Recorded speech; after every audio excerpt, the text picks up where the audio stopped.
What's going on? Welcome back to the channel. So today we're going to talk about the top 5 most heavily shorted EV stocks in the market as of right now. So I'm going to go over all the things that you need to know. But first, make sure to hit that thumbs up. And with that, let's get right to it.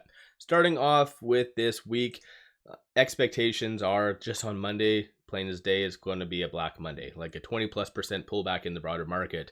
Whether that actually does come to fruition or not, I'm not really sure. Jim Cramer kind of stated it, so maybe inverse might happen and we might have a push higher. But going into this week, fear and greed index is under the extreme fear category 4, meaning people's appetite for risk isn't necessarily there. A lot of stocks I'm going to be talking on, shorts have been really doubling down, so that could put them in a interesting scenario if a reversal does happen. But looking forward into this upcoming week, we do have a lot of Fed speakers. You have the FOMC minutes on Wednesday, you have CPI on Thursday, PPI, and also Michigan consumer sentiment on Friday. So a lot of big opportunity to really move the market. But without further ado, let's get right to stock number 5. So you do have XPEV, so sitting at $19.43 over the last 1 year, though still doing fairly well, up 161.86%. And then over the last 1 month, pretty much flat. So definitely doing fairly well in comparison to a lot of the other ones I'll be talking on. But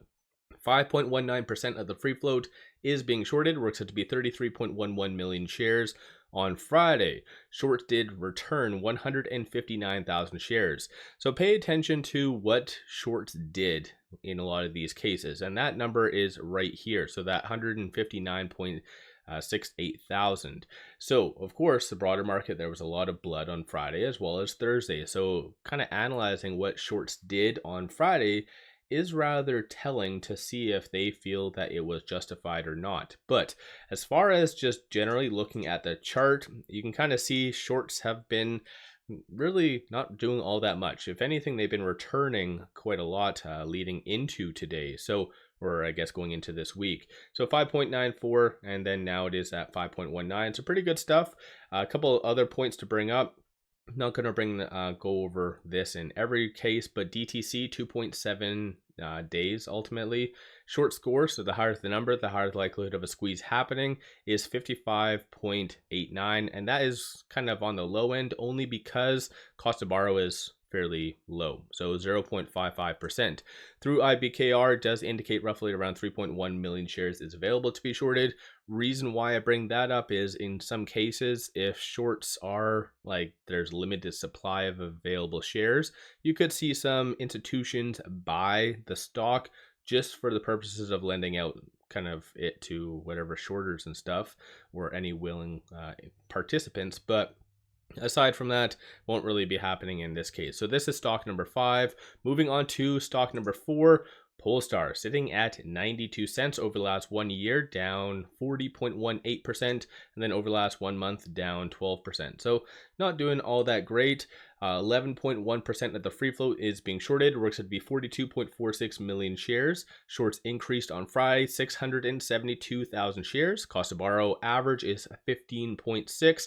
DTC is 8.34. So very high stuff in a lot of cases. Shorts are overextended, somewhat justified, somewhat not, depending on the case, but shorts have really started to pounce when it comes to Polestar. So they've been really on a upward trend lately. Through IBKR does indicate 80,000 shares is available to be shorted. So this upcoming week, you could see some buying just for the purposes of lending out the shares. So that might cause a nice little boost higher. But then again, if the market's selling off like 50% from now, or Black Monday, or whatever you want to call it, then yeah, it's going to be a crazy roller coaster. But aside from that, though, moving on to stock number 3, you do have NIO sitting at $3.46 over the last 1 year, down 23.11%, and then over the last 1 month, down 17.03%.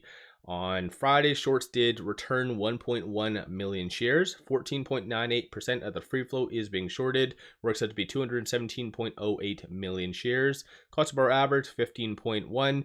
And in NIO's case, like you can kind of very visibly see the shorts have been really doubling down quite a lot. So they've been getting in low on mid-February or late February, ultimately 11.13%. So shorts have been starting to get back in. So not necessarily the best. Short score 81.19, utilization 100%, and then through IBKR does indicate roughly around 600,000 shares is available to be shorted. So depending on what does happen, you could see some buying happen with NEO. But aside from that, moving on to stock number 2, you have RIVN sitting at $11.21. It did do fairly well, so went down only 2.78%. I know that sounds bad, but given what every other stock did, yeah, I think that a lot of whatever, it is what it is. But over the last 1 year, it is up 10.66%. Over the last 1 month, it is up 1.45. So yeah, it was on a very good momentum kind of run right here, and then just the broader market decided to kind of take it down, unfortunately. But right now, 16.71% of the free float is being shorted, works out to be 142.75 million shares. Friday's shorts did return 176,000 shares. Cost of borrow average 1.69%. Short score 75.91. And shorts are starting to get back in. Not really overly all that much, but again, they might be just starting to piggyback off of the broader fear and start to double down. So roughly 16.12% of the free float was being shorted on March the 13th. So they are slowly getting in, nothing crazy though, but through IBKR does indicate 900,000 shares is available to be shorted. And then moving on to stock number 1, it is the same one as last week, and it has been the same one as whatever for a while now, almost 6 consecutive months, and that is Lucid, sitting at $2.28 over the last 1 year, down 13.96%, and then over the last 1 month, it is up 10.14%. So this one had a lot of good momentum alongside RIVN, and I think a lot of that had to do with the new auto tariffs and how Lucid, RIVN, and Tesla technically are like over and above that, so exempt from it. So very advantageous to have held those stocks. But Friday, shorts did increase 4.08 million shares. 24.51% of the free float is being shorted. Works out to be 297.92 million shares. Cost of borrow average is 6.34, and then you can kind of see cost of borrow minimum is negative, meaning a broker out there is paying people to short Lucid, as messed up as that is. But shorts haven't been doing all that much over the last span of this much, kind of just staying within the set 20 to 24% range up until recently. This is where they are starting to blip up a little bit. So yeah, I don't know what will come for the foreseeable future.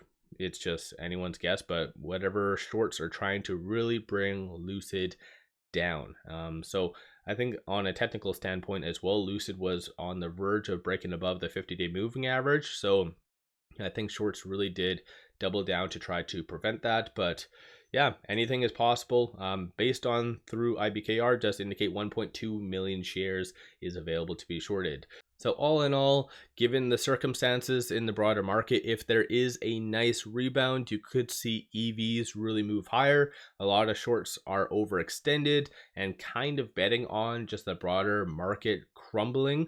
And if that doesn't happen, then you never know. You could see a little bit of a pinch. But nonetheless, let me know your thoughts on these top 5 most heavily shorted EVs in the market. And then one final thing, pop over to my Patreon. I give buy signals on stocks, options, and crypto. Many of them have been absolutely on point and bangers. Definitely worthwhile to pop over there and take a look. With all that, appreciate all of you watching.